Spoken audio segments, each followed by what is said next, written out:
Welcome back to True Crime and Scene. Today, we dive into an unsettling tale, the story of Ed Gein. Picture this: a man who wore human skin and decorated his home with body parts, inspiring countless horror stories and films. Yet, what if I told you there was no substantial evidence, no eyewitnesses, and no body? This story begins in the eerie backwoods of Wisconsin, in a small town where whispers have echoed through generations. Ed Gein wasn't just a name, he was a ghostly figure wrapped in silence. Known as the Butcher of Plainfield, his life was shrouded in mystery. Gein lived alone in a ramshackle farmhouse, isolated from the world, haunted by the memories of his mother. She was a domineering woman who instilled an Ed a twisted view of life and death. With her influence, he absorbed dark ideas about femininity and mortality, creating an unsettling connection between love and violence. As the years passed, townsfolk began to notice strange occurrences around Gein's home. No one dared venture close, but rumors spread like wildfire, whispers of strange lights and unsettling sounds emanating from his property. But it wasn't until the disappearance of a local woman, Mary Hogan, that the specter of Gein truly emerged. Mary was known for her quirky charm at the local tavern. One fateful night, she vanished without a trace. Her last known whereabouts? The very tavern she frequented, right before she stepped into the unknown. With no evidence to follow, authorities turned their focus to Ed Gein. But here's the twist: they found nothing, no witnesses, no signs of a struggle.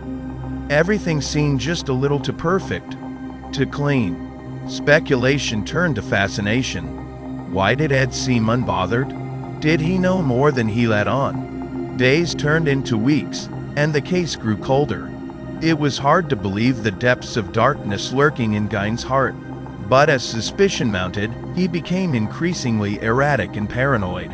His conversations became ramblings about death and resurrection, his obsession with his late mother consuming him entirely. Then, one fateful afternoon, authorities received an anonymous tip, the kind that sends chills down your spine. They headed to Gein's farmhouse, armed with little more than a hunch. As they entered the dilapidated structure, what they discovered changed everything. The scene was beyond horrific, a chilling testament to madness. Inside, they found a collection of human bones and intricate leatherwork fashioned from skin. It was as if Gein had been trying to resurrect his mother, creating trophies of the female form. Yet, still no Mary Hogan. The town erupted in disbelief. How could someone live in such depravity? With Ed Gein at the center of a deepening horror, the walls that had once shielded his secrets began to crumble. Yet, every story needs a hero, and the detectives were not about to let this one slip away. They scrutinized every detail of Gein's life, cross-referencing conversations and gathering testimonies from former acquaintances. A pattern began to emerge, connecting him to more mysterious disappearances. But could they connect the dots to charge him with murder? Tension escalated as media coverage swarmed. They realized they were dealing with a man who blurred the lines between reality and nightmares. But even with the evidence mounting, Gein remained unfazed, shrouded in a calm that unnerved even the most hardened detectives. Just when it seemed he might slip through the cracks of justice, a chilling revelation occurred during questioning. He casually mentioned finding Mary's body in the woods days after her disappearance. But when asked for details, his story crumbled under the weight of its inconsistencies. And in a gripping moment, he revealed an unexpected twist: no body had ever been found. Could he be a mere ghoul, a sad man steeped in tragedy, or a cunning predator successfully masking his crimes with a distorted narrative? The detectives were left battling doubt amidst mounting evidence, unsure whether he was a monster or simply a man lost in madness. As this horrifying tale unfolds, many questions linger. How deep does his obsession run? Was Ed simply a pawn in a much darker game? And what had really happened to Mary Hogan? The tension in the air was palpable as detectives combed through every detail of Gein's life. Days turned to restless nights as they sifted through leads, hoping to find something, anything that could confirm Ed's chilling confession. The community buzzed with fear and intrigue, a thick fog of confusion shrouding the small town of Plainfield, Wisconsin. Then came the breakthrough. A series of anonymous tips flooded the police station, suggesting that Gein had an accomplice, someone who might have known too much. The detectives were electrified. Could there be another ghost haunting the depths of this twisted tale? They dug deep, interviewing locals who had crossed paths with Ed. What they uncovered was disturbing: a shadowy figure seen lurking near the tavern the night Mary Hogan disappeared. Reports varied, but descriptions of this phantom shared a commonality: a tall man with sharp features and an unmistakable air of menace. Was he an ally or a rival caught in Ed's nightmarish web? As the investigation pressed on, rumors began to swirl about Gein's childhood. Tales of his mother's strictness now seemed to hint at deeper horrors. Gein had always spoken reverently of her, but it's as if there were hidden layers of resentment. Was there more lurking in his past? The detectives zeroed in on a lead tied to his childhood home, a place rumored to be littered with secrets. With cautious hearts, they navigated the twisted corridors of Gein's memories. What they uncovered turned the case inside out.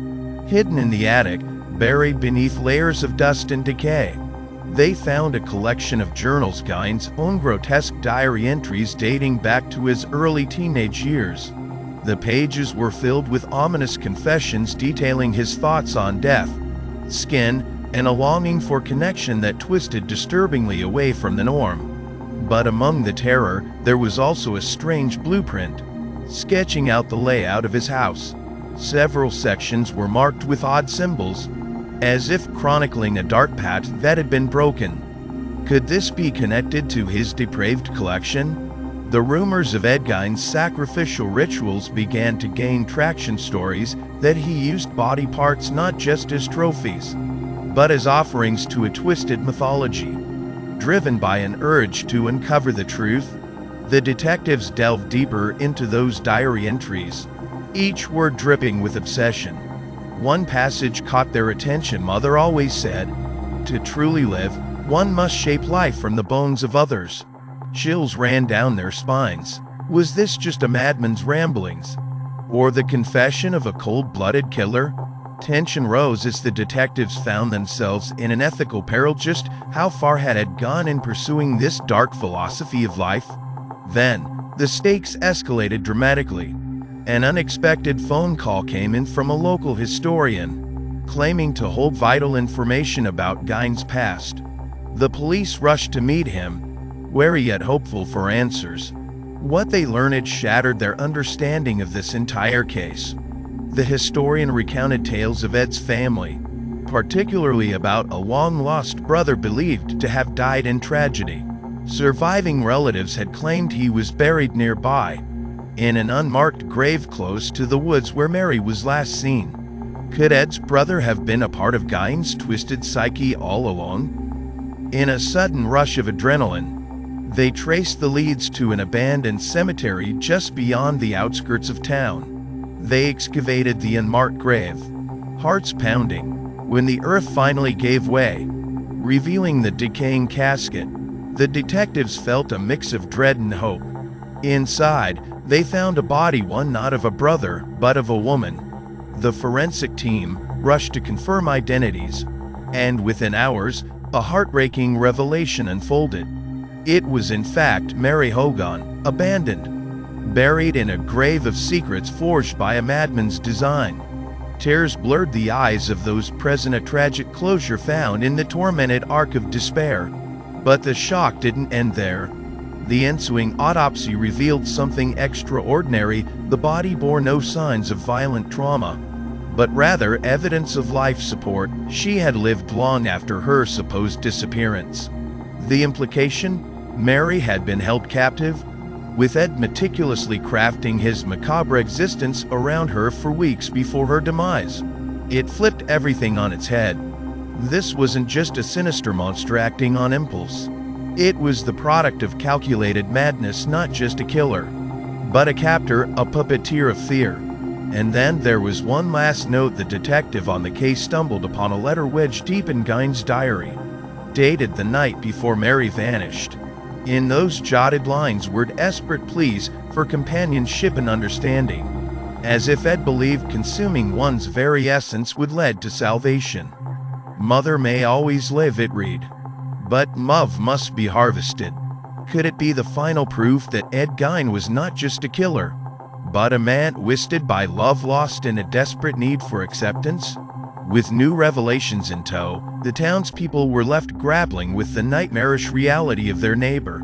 Ed Gein's case was no longer just a tale of horror. It was a dark reflection of a man who sought warmth in the cold absence of understanding. But the questions remained: how many more secrets did Gein harbor within those crumbling walls? And what other victims might have fallen prey to his twisted philosophy? Stay tuned for our next episode, where we dive deeper into Ed Gein's insanity and the chilling details of his twisted crimes.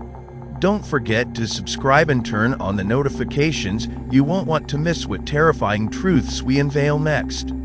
For now, remember, sometimes the monster isn't lurking in the shadows. It lives next door, and it's hungry.